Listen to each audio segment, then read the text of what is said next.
Hey guys, welcome back to The Readers. My name is Ripe, and in today's HOA title story, a homeowner association tried to seize my family farm. They sent fake security officers to my property, forged legal documents with my signature, and when I refused to comply, they showed up with weapons. So I did what any farmer would do. I grabbed my shotgun. And the XXL title story starts like this. Long-time lurker, first-time poster. This happened over the course of about 3 years, but the main events went down recently enough that I'm still dealing with some of the aftermath. I've been debating whether to share this story, but after everything that happened, I figure other people might get some satisfaction out of how this all played out. So some background first. I inherited my family's farm when my older brother passed away unexpectedly. The farm has been in our family for many years. It's not huge by farming standards, but it's been our livelihood for decades. My brother had been running it since our dad retired, and I'd been helping out part-time while working my regular job back in town. When he died, I quit my job and moved back to the farmhouse full-time to keep the operation going. The property sits right on the edge of what used to be a rural area, but over the past 15 years or so, developers have been buying up land and building these weird suburban developments all around us. Most of the farmers in the area have sold out and moved on, but our family never wanted to give up the land. It's been good to us, and honestly, farming is in my blood. I really could not imagine doing anything else. Now here's where things get interesting though. About 6 months after I took over the farm, I started getting letters in the mail from something called the Entitlement Estate Homeowners Association, name changed for privacy reasons. At first I thought they were just being neighborly, maybe introducing themselves since their development was adjacent to my property, but when I actually read the letters I realized they wanted me to join their HOA. The first letter was polite enough, explaining that while my property was not technically part of their development, they felt it would be mutually beneficial for me to join their association. They claimed it would help maintain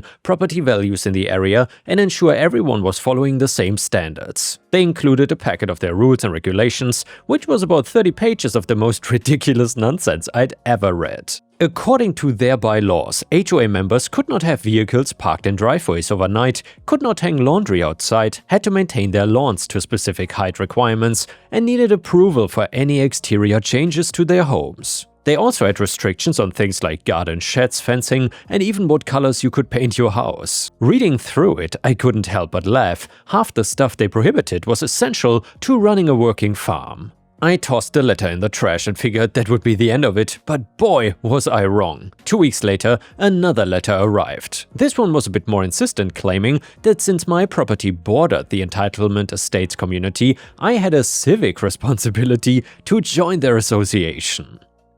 They also mentioned that my farm's agricultural activities were negatively impacting the aesthetic appeal of their neighborhood and that joining the HOA would help us work together to address these concerns.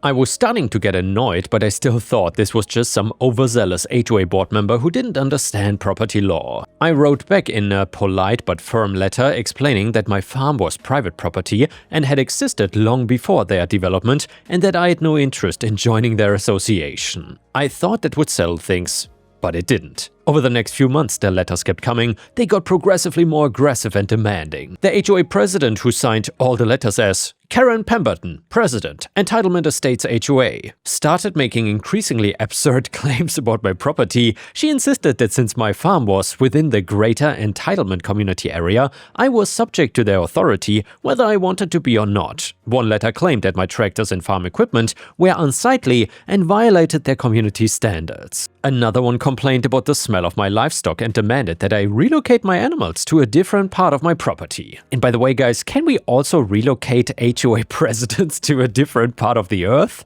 That would be absolutely brilliant. Anyway, the most ridiculous one demanded that I remove an old red barn that had been on the property since the 1960s because it apparently did not match the aesthetic vision of their community. I started keeping all these letters in a file, figuring I might need them eventually, and my gut was telling me this was not gonna end well. However, things really escalated when Karen and a couple of other HOA board members showed up at my door one evening. Karen stood on my porch like she owned the place, clipboard in hand, and that fake smile plastered on her face. Mr. Wilson, I'm here to discuss your immediate compliance with Entitlement Estates Community Standards, she announced, not even waiting for me to invite her in. Ma'am, I've told you before, I'm not part of your HOA, I said, keeping my voice level. Oh, but you are. She said, waving her clipboard. Your property falls within our designated community boundaries. You simply can't opt out of progress, Mr. Wilson. My family has owned this land for 40 years. Your development went up around us. Karen actually rolled her eyes and said, That's irrelevant. The county has approved our expanded jurisdiction. Now, about your barn, that rust color is completely unacceptable. Our architectural committee requires all structures to be painted in approved color tones from the Benjamin Moore Heritage Collection. I stared at her. You want me to repaint my 60-year-old working barn? It's not a want, it's requirement. And frankly, Mr. Wilson, your entire operation here is bringing down our values. My neighbors pay good money for a premium community experience, not to look at farm equipment and smell. She wrinkled her nose. Whatever that smell is. That would be manure. It's called farming. Well, it needs to stop. We've prepared a transition plan to help you convert to more appropriate lands to use. Perhaps a nice garden center or boutique agricultural experience for the children. A boutique agricultural experience? Yes! You could have little petting zoo, maybe some educational tours, very quaint and contained, much more suitable for a family community. I rubbed my forehead. Mrs. Pemberton, I grow actual food that feeds actual people. This is not a theme park. Mr. Wilson, I don't think you understand the gravity of the situation. The board has been very patient with your eccentricities, but patience has limit. She straightened up to her full height of maybe 5'3". If you continue to resist reasonable community standards, we will have no choice but to pursue legal remedies. The courts take property value protection very seriously. Well, the courts also take property rights seriously. We'll see about that, she said with a satisfied smirk. Good day, Mr. Wilson. I expect to see progress within 30 days. If I don't, well, there will be consequence and we will take action. As she clip-clopped back to her white BMW in her heels, I heard her mutter, Some people just don't understand civilization. After they left, I called a lawyer friend of mine to ask about my rights. He confirmed what I already knew. They had no legal authority over my property whatsoever, and he suggested I send them a cease and desist letter, which I did. For a few weeks, things were quiet and I thought maybe they had finally gotten the message. But then I got a letter that made my blood boil. And by the way, guys, before we find out what was in the letter, I have to confess something. The talented young woman you just heard that was narrating Karen Pemberton is not just the owner of the Readers and Story Slices here on YouTube, and not just my girlfriend as many of you know, but now she is actually my wife. Yes, we got married. Also, I would really appreciate it if you could leave some kind comments for her, because she's always a little bit conscious about reading these Karen parts because she thinks her English is not good enough. Anyway, thank you in advance, and also don't forget to like the video. So, the letter was an official-looking document claiming to be a notice of lien against my property for so-called unpaid HOA dues and fees. And according to this document, I owed the Entitlement Estates HOA over $3,000 in back dues, late fees, and compliance violation penalties. It threatened legal action if I didn't pay within 30 days. I immediately called my lawyer friend and he told me to bring the document to his office. When he looked it over, he said it was completely fraudulent and had no legal standing whatsoever. You cannot just declare a lien against someone's property because you want them to join your HOA. He advised me to file a police report for harassment and keep documenting everything. The police officer who took my report was sympathetic, but said that there wasn't much they could do about civil disputes, and he suggested I might want to consider a restraining order if the harassment continued. At the time I thought that seemed like overkill, but I was starting to realize that these people were not gonna give up easily. A few weeks later I discovered just how far they were willing to go. I was checking my mail when I found an envelope from the county clerk's office. Inside was what appeared to be an official copy of HOA membership documents with my signature on them. According to these papers, I had voluntarily joined the Entitlement Estates HOA and agreed to all their terms and conditions. The problem was, I had never signed these documents. Someone had forged my signature. I drove straight to the county clerk's office to find out what was going on, and the clerk explained that the HOA had filed these documents claiming I had joined their association. When I told her the signature was forged, she said I would need to file an official complaint and provide evidence that the signature was not mine.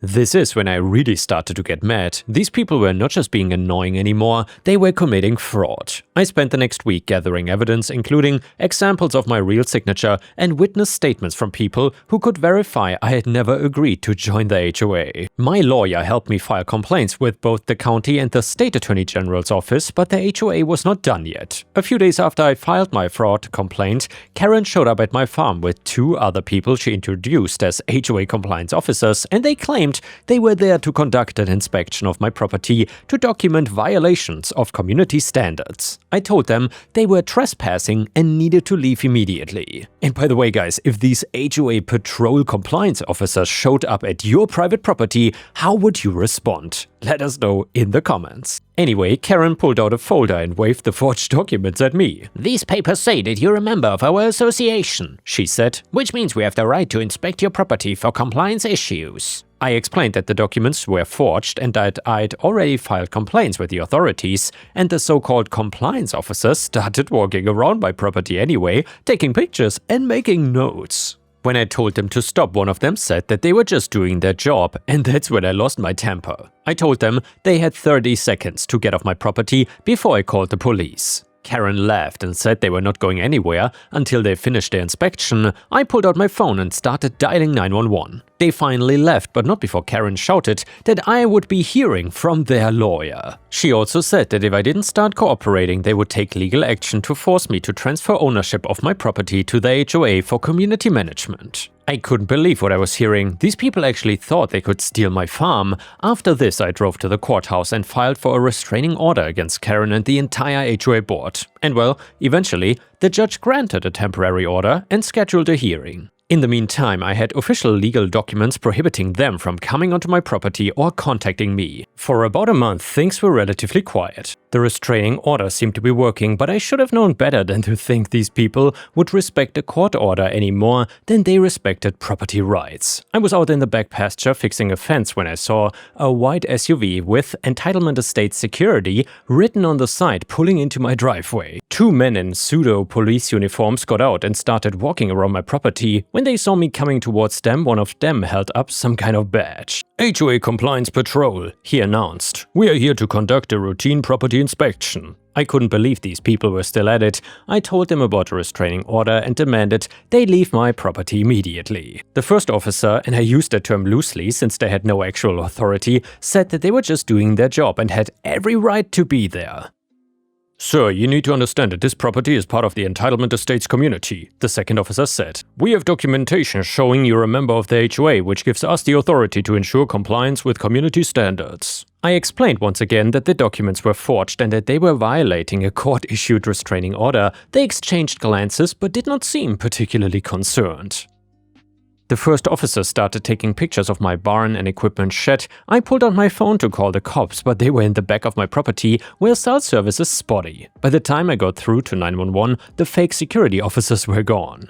When the real police arrived an hour later, there wasn't much they could do except file another report. This happened 3 more times over the next few weeks. Each time, these so-called HOA patrol officers would show up, claim authority over my property, take pictures, and leave before the real police could arrive. They were smart enough to avoid me most of the time, coming when they knew I was likely to be working in the fields or away from the house. I was getting frustrated with law enforcement's inability to do anything about the situation. The police kept saying it was a civil matter and that I needed to handle it through the courts. But the court system moved slowly, and in the meantime, these people were trespassing on my property almost weekly. My lawyer filed additional complaints and motions, but the legal process was taking forever. Meanwhile, I was dealing with constant stress and harassment.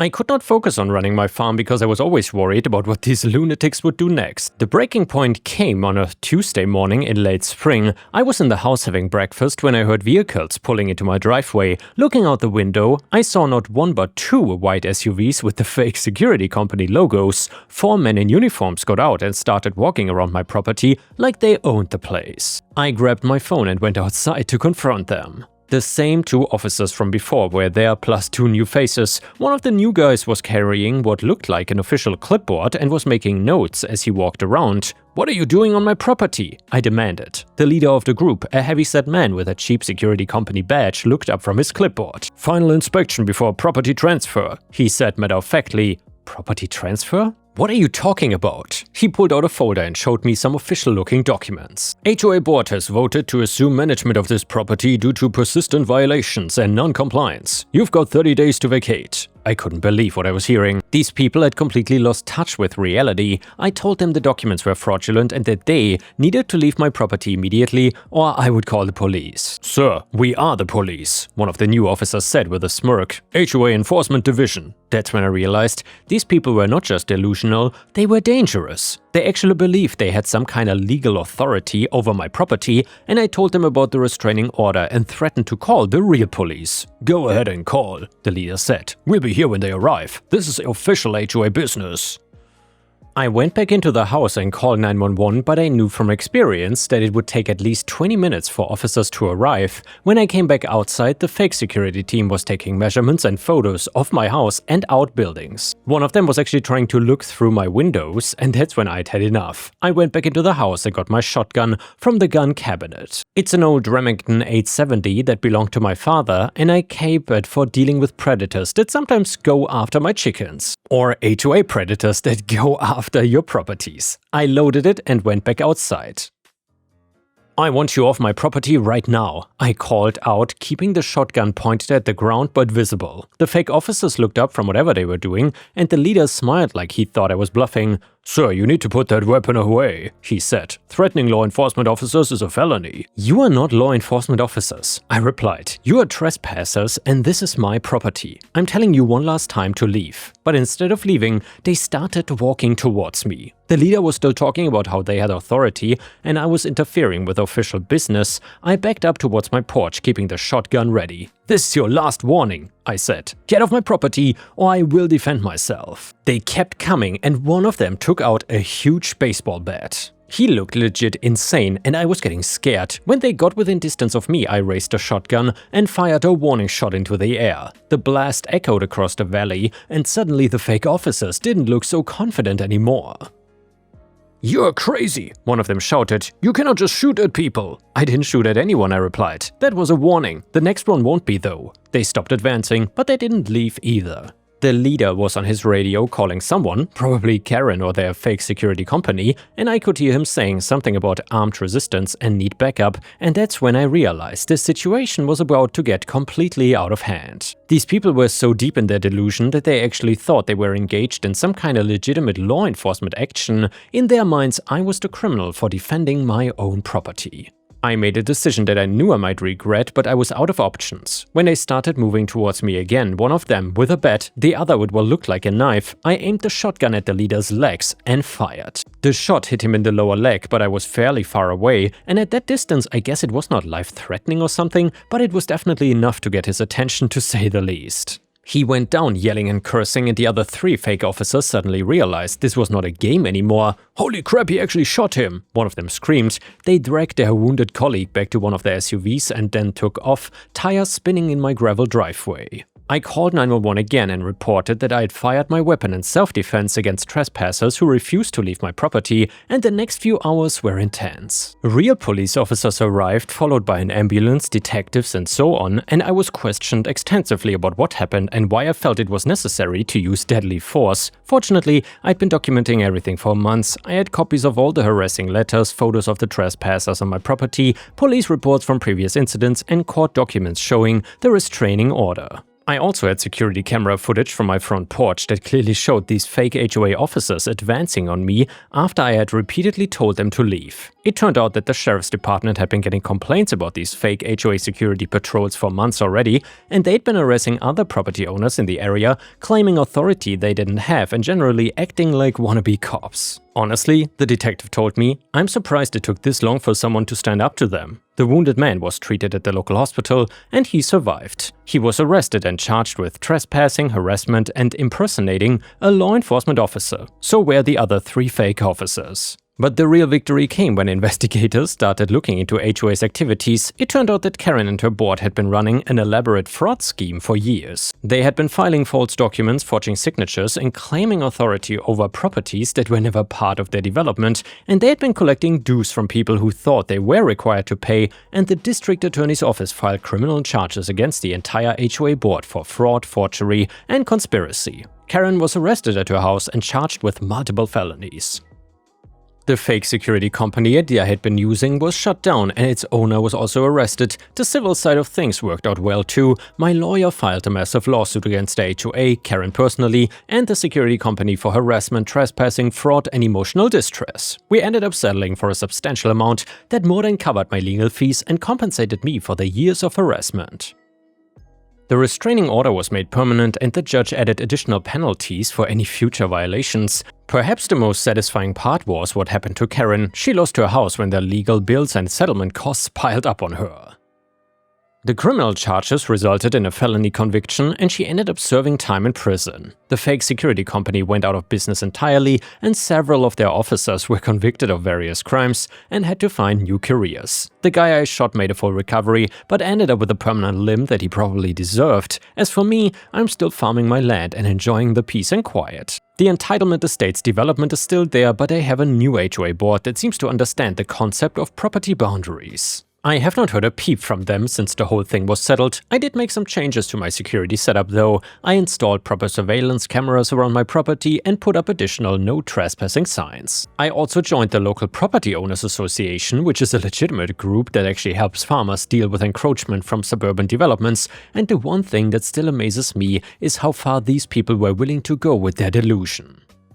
They actually convinced themselves that they had legal authority over property they never owned or controlled. It's scary to think about how many other people might be getting scammed by similar schemes. And yeah, the farm is doing better than ever. Without the constant stress and distraction of dealing with HOA harassment, I've been able to focus on improving my operation, and my brother would have been proud to see how things turned out. He always said that the land was worth fighting for, and he was right. Sometimes the fight is harder than you expect, but in the end, standing up for what's yours is always worth it. And yeah guys, don't turn off the video just yet. The next one is a very interesting farmer-related Am I the A-hole story, and it is titled Am I the A-hole for not dumbing down my ability to ride a horse and basic farm care? So I, 42 female, got into a relationship with Michael, 45 male, about 6 months ago. During this time, I explained to him how I grew up on a farm and the things that I did. When we first discussed this, he seemed impressed by my abilities and willingness to get my hands dirty. Recently, his friend suggested we all go on a couple's date to a day in a life on a farmer. I was ecstatic to show off my skills because I knew none of them have ever stepped foot on one of their entire lives. He, however, asked me to take a seat so we could talk about this. Basically, he said he wanted me to give him a crash course in farm life before going, and for me to act like the other girlfriends and just be impressed by everything they do the whole day. I said, "You kidding, right?" He explained how he wanted to look good in front of his friends and not be emasculated by his woman at man's work. And damn guys, that's impressive. Some people really have fragile egos. Anyway, I reminded him how he grew up with a silver spoon in his mouth, and this is not something you just learn in 2 weeks. He begged, so I agreed to help him learn. I guess he felt his 2 weeks of training would surpass my entire upbringing because he said I did not have to play weak anymore. Well, the day off, he was completely hopeless. Work started early, and literally only me and one couple were actually up early. The very first thing we were supposed to do was picking up chickens.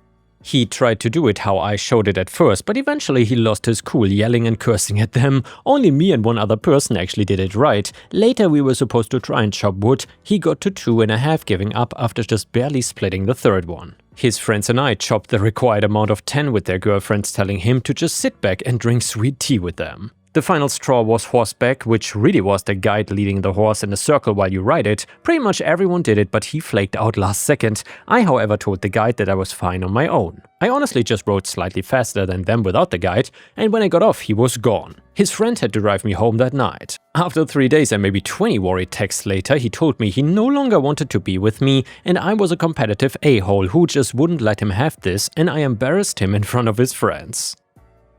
At first, I didn't take it seriously till my friend group said what I did was wrong and he had more to prove and lose than me, and I should have been more supportive and let go of my pride.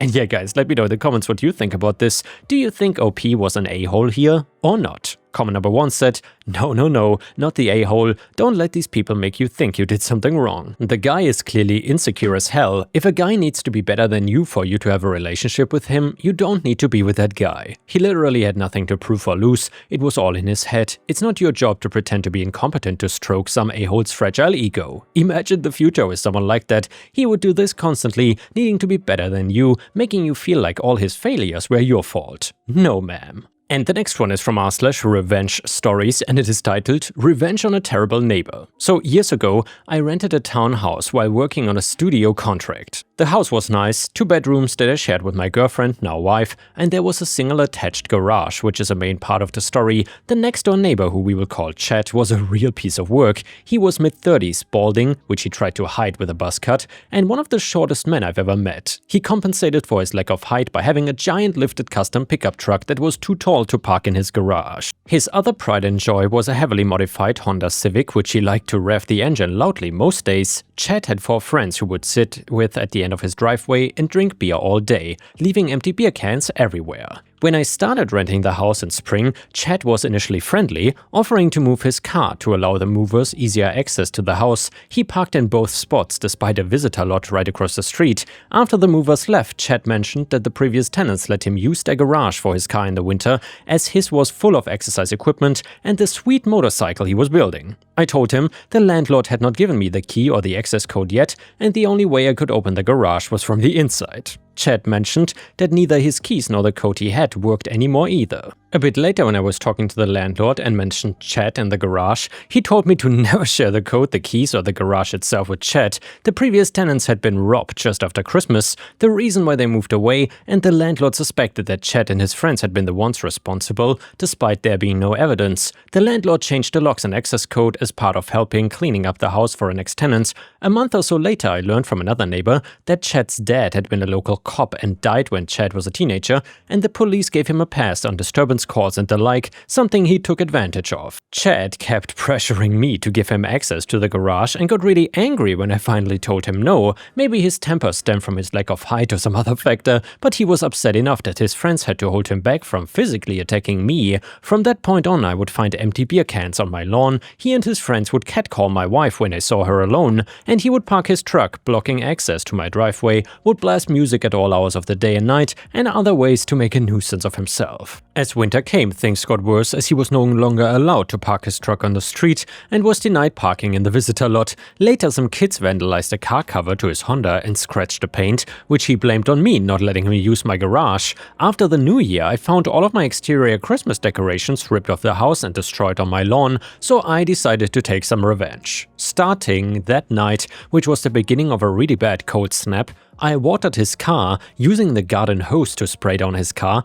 from 10 p.m. to 5 a.m. every 30 minutes or so, and by the next morning a thick layer of ice covered his Fast and Furious mobile, pinning it to his driveway. I hid the garden hose in my garage before anyone saw it. When Chad saw the state of his car, his rage was legendary. He screamed, yelled, and woke up the entire neighborhood with his antics. The police and fire department came, did nothing, and then left. Chad's friends tried to use various power tools to free his car. One of them actually cut into one of the tires and fender using a sawzall. About a week later, though, the ice had thinned enough that the car popped free, and Chad broke the windshield trying to remove large chunks of ice. That spring, my work contract ended, and I moved away, free of Chad. I decided to share this story as I was still good friends with my previous landlord, and he told me that Chad and his friends are now in jail after they got caught robbing a convenience store or something, just after the recent holidays. And yeah guys, I hope you enjoyed the stories. Please don't forget to subscribe to The Readers and to Ripe, and we will see you again tomorrow.